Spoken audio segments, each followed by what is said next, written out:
I respect you, Mr. President. I was holding on to him. He was holding on to me. I respect you. I love you. I voted for you, sir. Pasensya na po, hindi po kita mapagbibigyan. Claudine, nandito. Gretchen, nandyan. Claudine, si Atong nasa likod.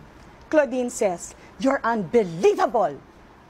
So tumingin ako, bunsong kapatid. Diyan nag-start yung bastusan actually. So hindi ko alam what to take out, what to make out of that. Okay. And then she followed with the, "How dare you? You want the attention." Then I said, "Mr. President, ito na po yung totoong, tignan niyo po to. Ito po yung totoong pagkatao nila. Nagbabait-baitan lang po sila sa harapan ninyo."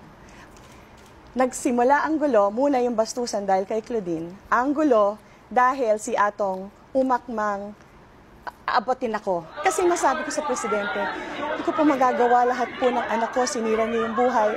Pangalan ko, sinira mga anak ko, mga kapatid ko, yung boyfriend po ng pamangkin namin, inagaw niya. Pero, this is, I had to say that. Andito nga, bakit ba siya nandito? Nagalit.